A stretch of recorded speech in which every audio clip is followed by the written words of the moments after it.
Green Spring. Today is Monday, May 15th, 2017.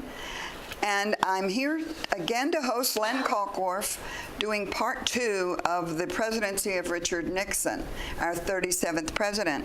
And Len, welcome back to the show. And when you ended part 1, you were doing the domestic accomplishments of Nixon. And so we're going to pick up now with foreign. Yeah, we'll start with the foreign. Okay. Okay. That sounds good. All right. And first of all, when he was running for president, the one thing that he said was he had a secret way of ending the war in Vietnam. He lied. He did not. Mm-hmm. And it took 4 years before the war did end, and he's apparently credited with at least ending the war in Vietnam at that particular point. But it took a long time for him to do it because he did not have a plan to do it. The other thing for which he really is noted as far as foreign affairs is concerned is that he opened the door for China. Mm-hmm. And we have a picture of him. There he is. With his wife, Pat, and an entourage going into China. He made a big deal out of it. Apparently, this was a major accomplishment. And the coat that he is wearing there hangs at the library and on full display. Okay. One of the things I did not mention in the first segment, and I'll mention it now lest I forget, he loved the publicity that he got. And he was on the cover of Time magazine more than any other person has ever been on the cover of Time magazine, and that is displayed at the library. So the cover of Time magazines, I don't forget how many, maybe I have it someplace here, but a large number of times. So. He also initiated détente with the Soviet Union at that point. There was a good working agreement with them, and which had led to the anti-ballistic missile treaty with Russia. He also supported Israel in the Yom Kippur War. And that resulted in a retaliation by the OPEC countries, and they would not sell the United States crude oil. And as a result, we had our infamous gasoline shortage, which many of us remember, where we had to stand in line to get gas for our car. Okay. He also supported a covert military coup against the Chilean Marxist president. Now, let me talk about, in general, not just about foreign affairs, but in general, something about Nixon's approach. And many biographers are saying that he was the last liberal Republican president.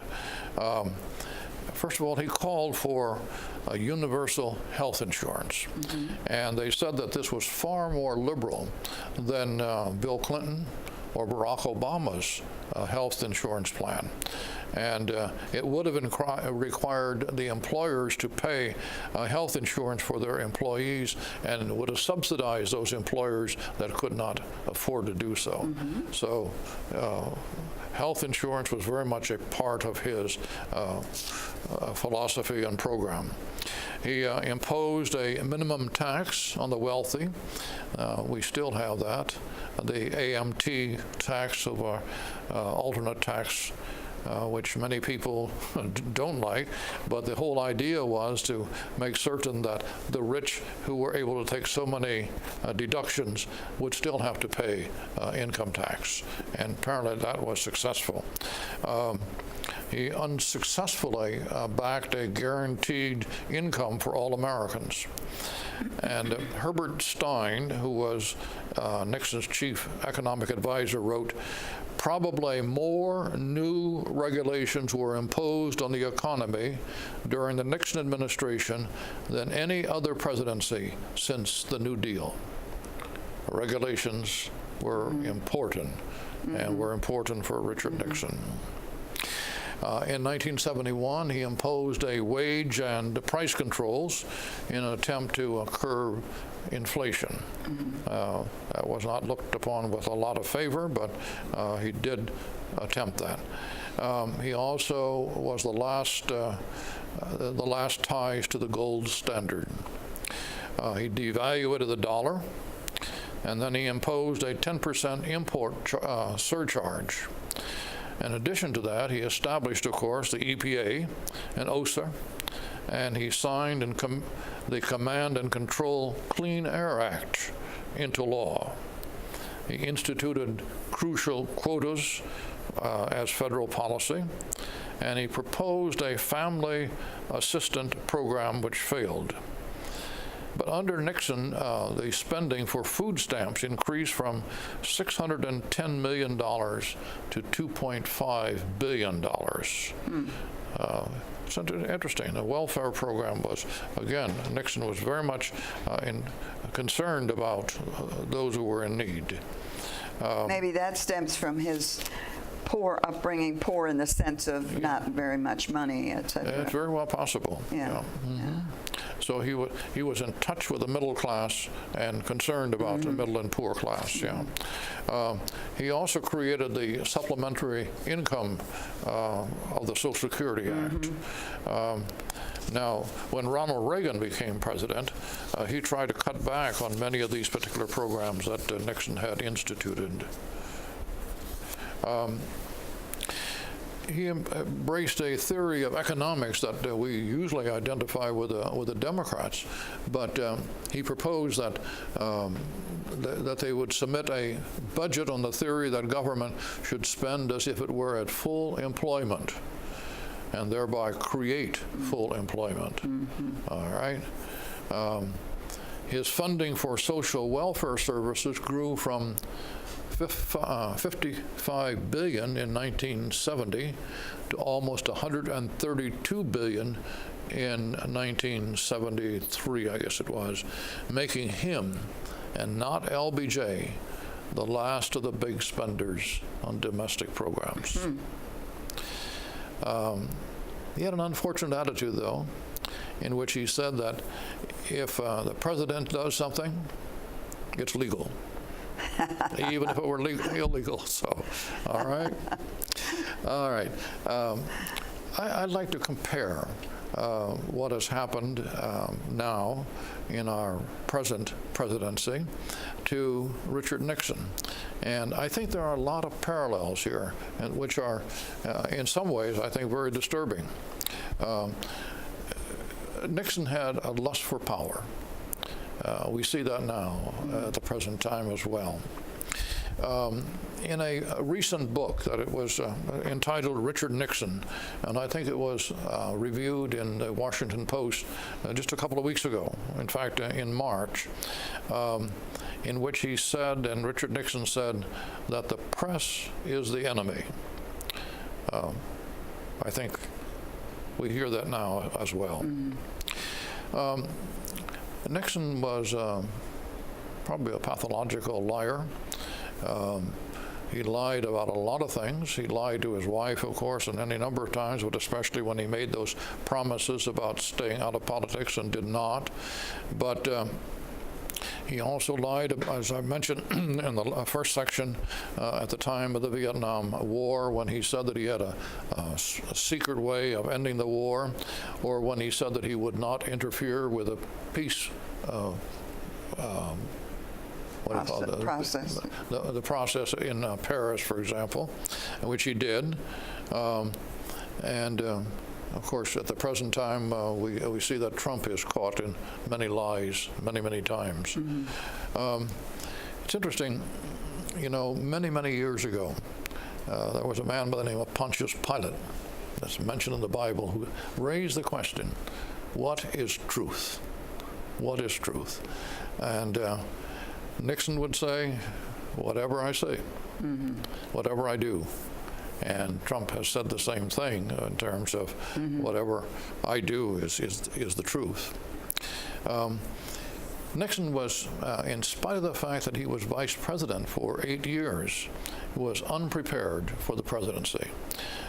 many feel that he really never learned much, and also that Eisenhower sent him away so often. Yeah, Eisenhower didn't teach him much either. He didn't teach him much because he didn't want him around, but he sent him overseas many, many times.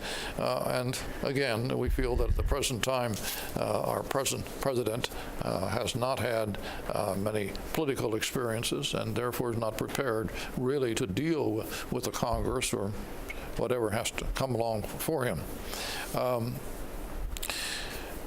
Nixon loved to present things publicly. He presented his whole cabinet when he had chosen it on television. Now, Trump has done some of that in a different way, not all of them at one time, because he hadn't chosen all of them at one time, but again, display them very much. His style of governing was very peculiar. Nixon would give a whole bunch of orders, and some of which he didn't even intend to have carried out, but he did it for show. And sometimes I think I see these executive orders being signed on television right now, and I think a lot of that is strictly for show, even if the order doesn't mean much.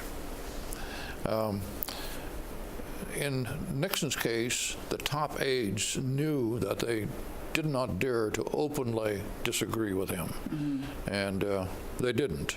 Till the end.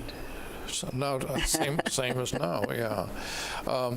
By the way, he was on he self-medicated himself with a drug. I don't know the name of it, but it was an anti-convulsion drug, and he used it as an anti-anxiety drug. And apparently, one of the side effects of that was slurred speech. And I understand that Trump has a particular drug that he is taking for hair growth, but it also has some side effects. Well, didn't Nixon also drink? He was yes. almost an alcoholic, if not an alcoholic. Yes, and I'm going to mention that a little bit later because of his friend that he Rebo. I don't know. We'll get to it. All right, but in any event, yes, that was his drinking pal. Yeah. The other thing about Nixon, he was very anti-Semitic. At one time, he instructed the head of the personnel office to count the number of Jews who were employed by the Bureau of Labor Statistics, which he believes were rigging the unemployment figures to make him look bad. So he had them, and they followed through on that, and they did count that. And I think in terms of the travel ban against the Muslims, again, a particular group of people that the president does not like. Now, some of Nixon's closest aides thought that he was several different people, which is interesting because they saw different personalities coming out. We may have that again, I'm not sure. By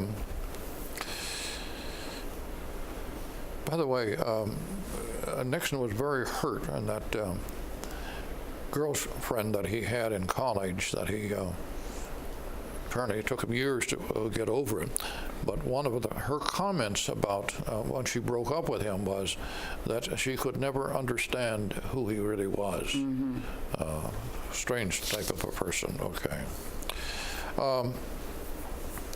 He needed a lot of flattery. That's evident in many ways. He was on Time magazine, and now I have the note here. He was on Time magazine 54 times. Good heavens. Now, that's a magazine. How often does that come out? Every week, doesn't it? Yeah. But wasn't he on it even when he was working with McCarthy, and wasn't he part of that? Oh, well. Oh, yes. Oh, definitely. I won't get you into when he was on, but... Yes, he was very much a friend of McCarthy. And he was prominent even then. Yes. Yeah. Okay. Again, Nixon loved the idea of not just being on Time magazine, but having the crowds bring present. And again, we see that at the present time. Now, there was an unfortunate ending to his presidency. The breaking in the Watergate, and then of course he was going to be impeached. He knew that he was going to be impeached, and that's why he resigned. And now we have the talk right now about, many people talk about the impeachment of the present president, and whether or not that takes place, we don't know. But again, Well, it took over 2 years from the time of the break-in until the impeachment. Right. I mean, until he resigned. Yes, that's Not right. the impeachment, Yeah. until he resigned. Now, okay, the thing, of course, that brought his presidency down was the issue of Watergate, and I'd like to talk about that a little bit. I mentioned this in my book, by the way, about the process of impeachment and Watergate. It's kind of a long story. The library at Nixon's library was started by friends, but it was not part of the National Archives until much later. And the reason that it wasn't accepted was because there was nothing about Watergate. Everything was very positive regarding Nixon, but it wouldn't. And then later on, when they installed a whole section about Watergate, it was made one of the official libraries. And we might add right now that your book covers the 13 official presidential libraries, right. even though they're the ones that come under the archives. That's right. And the other presidents have libraries, but they weren't part of this. That's right. They still are not. Just to tell our audience what we're talking about here. All right. Let's talk a little bit about Watergate. We have some pictures here. And I trust that the audience can read this. I cannot from this distance, but in any event, it talks about the Watergate experience. Watergate was really the thing that brought him down. And to this day, I guess we're not quite sure why the break-in. This is at the Democratic headquarters that they broke in. But what happened, and it was apparently a common practice for people to put tape over the lock so they wouldn't have to use a key. You didn't have to use it. You wouldn't need a key, Yes, and that happened here. But a guard took the tape off, and shortly thereafter he discovered that the tape was back on there again, and the door was unlocked, and he then notified the authorities, and it's talking about that's how the burglars got caught, all because a particular guard was very much on his toes. And, now, here are the two men that we often hear about, Liddy and Hunt. They were involved in the Watergate break-in. And, of course, there were others. Colson was another one. But here is the taping system. And this is a picture at the library. Explains in rather detail how this all took place.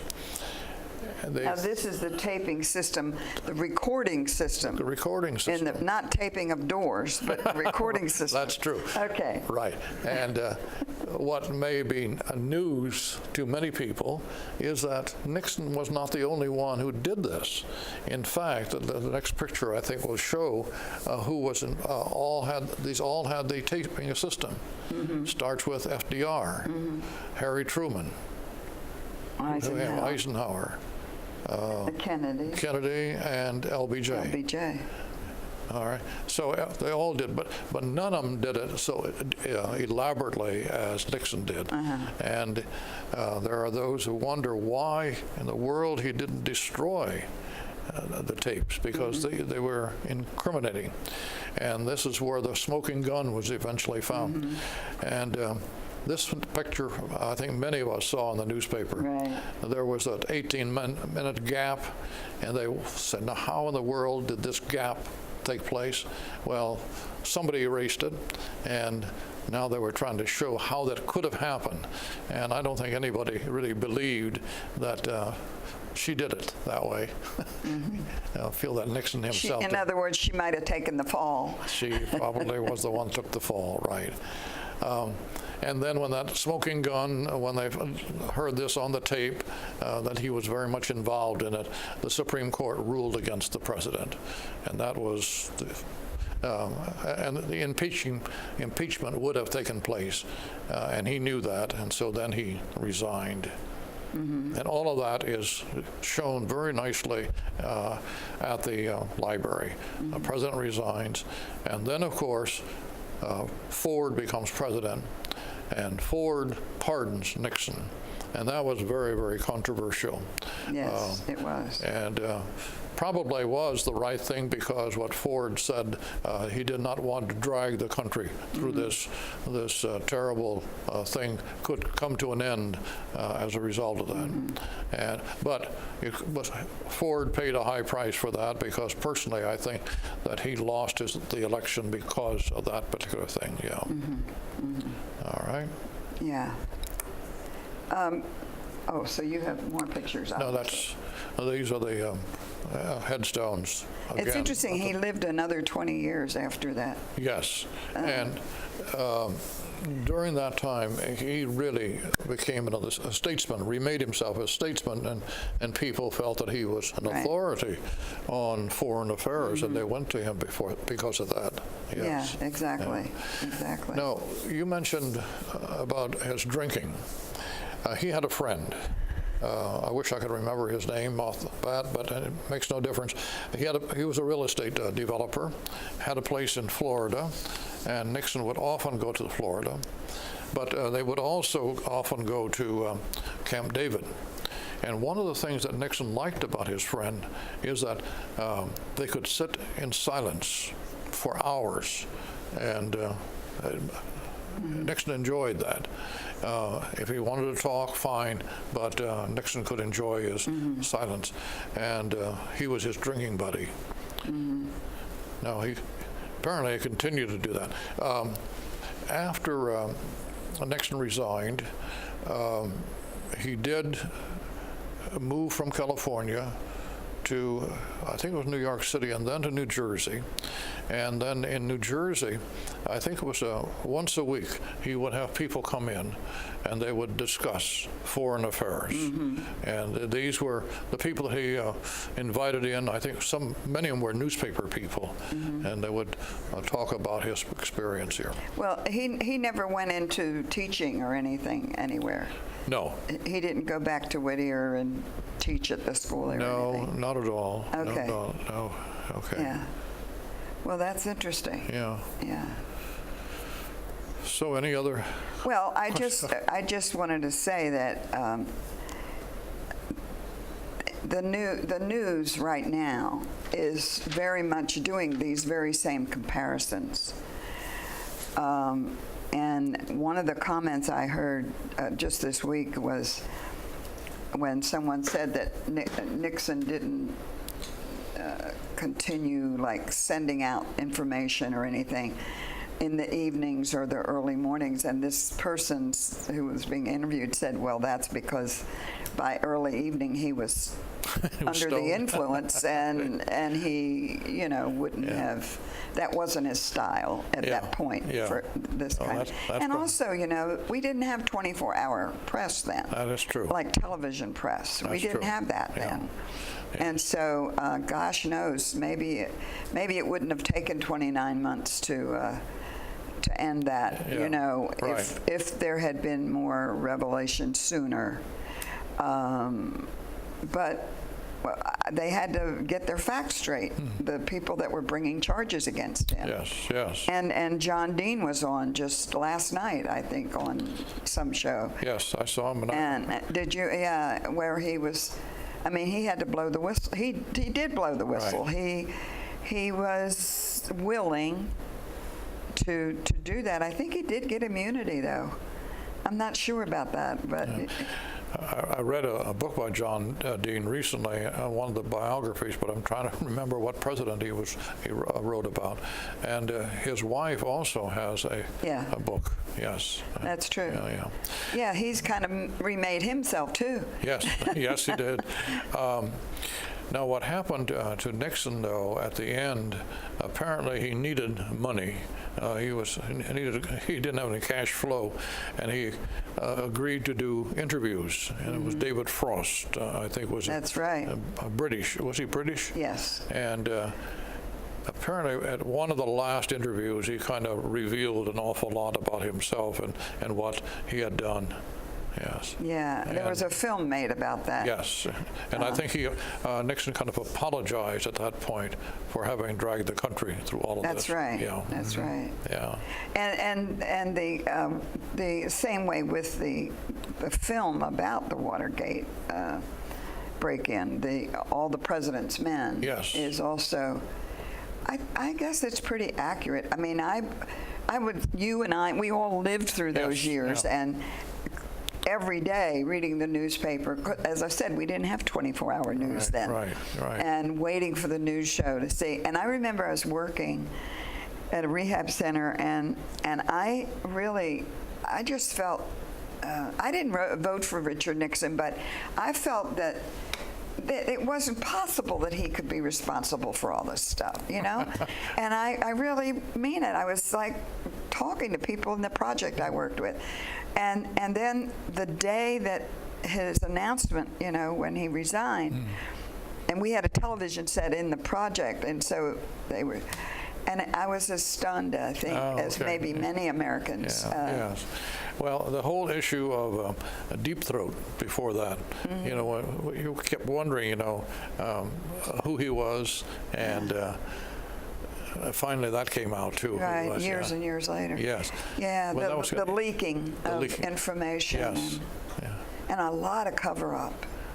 Oh, yes. Awful lot of cover-up in that. And they say that that's always the worst part of it, more than the crime itself. Well, Len, we haven't solved much about him, but we certainly caused people to think. And I hope so. And